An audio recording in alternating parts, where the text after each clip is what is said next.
Welcome to another exciting episode of the $1 Million Peddlers. I'm Paperboy. And I'm Mr. Magazine.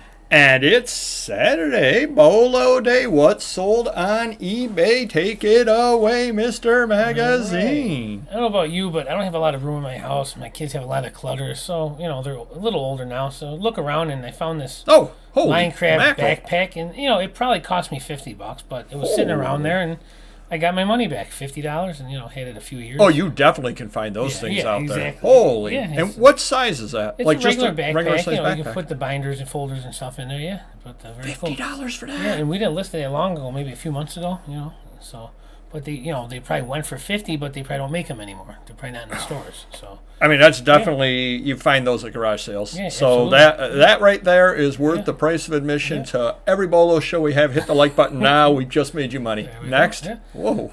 Now, next looks like something, but it's really not much. Now, that would look like the first issue of Heavy Metal, but it's a rare dealer pre-release promo. It's really just a couple pieces of paper that fold out, talking about the new Heavy Metal magazine comic coming out. Whoa.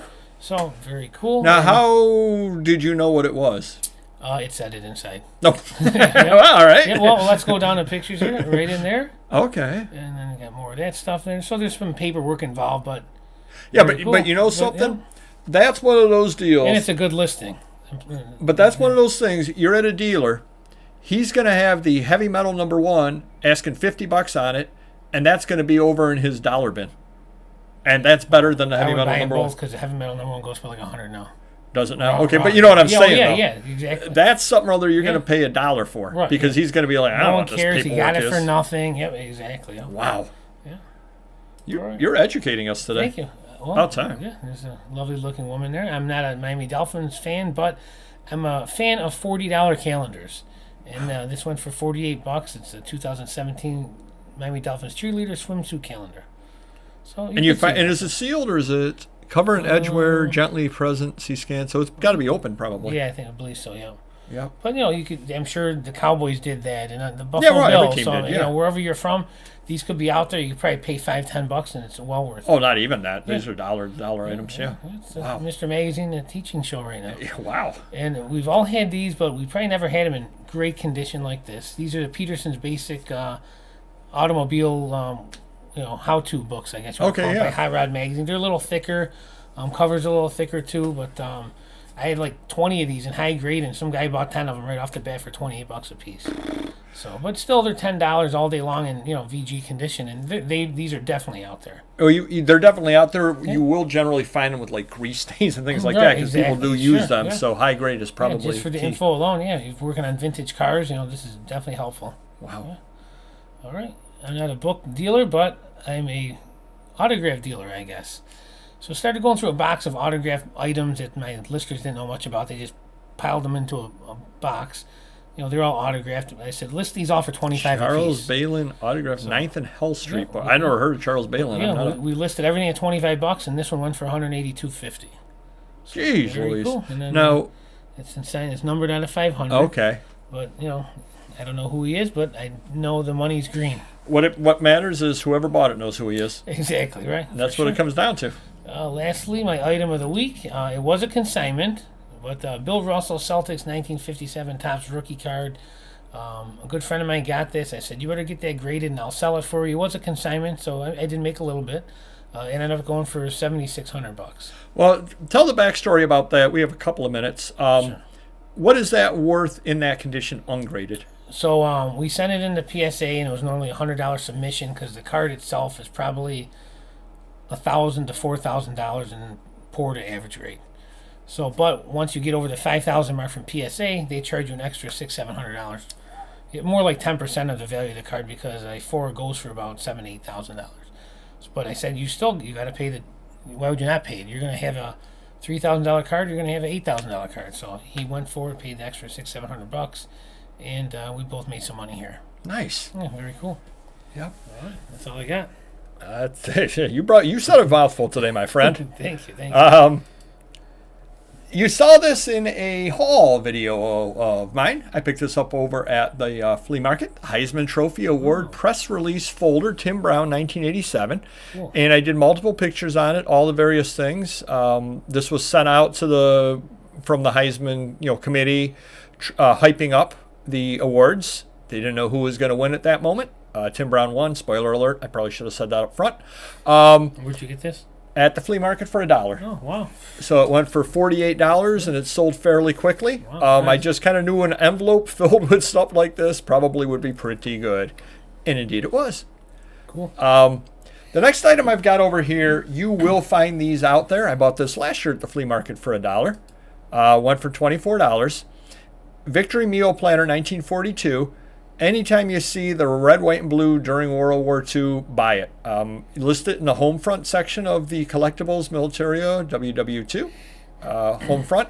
People buy this kind of thing all the time, and you can get $24 out of it and pay $1 for it. I will do that every day of the week. Why not? And twice on Sundays. Sure. Next item I have up over here, Dangerous Dan 1963 Maniac. Got it? Maniac? Yeah, see what he did there? See what they did there? Do you see that? Yeah, it's like Maniac, but they spelled it Maniac. On the floor. Yeah. Do He's a you maniac. get it? Maniac on the floor. Okay, very good. And she's dancing like she never danced before. Anywho, Okay. I've never danced before. Do you get it? Do you see what I did there? get it, yeah. Iron-on transfer, new old stock, Nutty Mad Rat Fink original. Now it is missing the. These came with a little piece of cardboard stapled on the top to hang it on the peg. It is missing that. I ended up taking $20 for it, basically because it is missing that. But I'm happy to get that out of there, and you will find these out there. These are out there for certain. Buy them. Cool. A dear departed friend of mine, Warren, sold me a whole pile of these. He did not have a whole deck, but he sold me a bunch of the Bicycle 808 playing card Brown Oak Leaf Back Acorn. He told me, here's what you listed as. And I sell about 2 to 3 a year. And all I do is when one sells, I put another one up. So I sold all the face cards first, and now I'm down to the 2 of hearts. I think I just listed like the 5 of spades or something other like that. But I get $10 for a playing card. Can't argue with that whatsoever. Yeah. You can find playing cards out there from time to time, sitting in collections of stuff, old paperwork, all that kind of stuff. You can find them. He did the research, so that was the best of all possible worlds. He did all the work, told me what to do. If you're listing bicycle card, you might not get that. Actually. Probably would not get that. No, you're absolutely right. Yeah, he did a bunch of research into what the back was Sadly, and all that it's stuff. not really attractive. It's not like the the cards they played during the Civil War or something like that. Right. No, exactly right. It's just a playing card, but it happens to be Bicycle 808 playing card, 1890s. All right, good for you. $10. And I've still got a few more left, but no more 2 of hearts. Okay, right. And the last item we have over here, and you saw this on an Instagram post. Of course, you did as well. Oh, yeah. Kentucky Derby, you're on Instagram now. Mint Julep Glass 1961 Run for the Roses.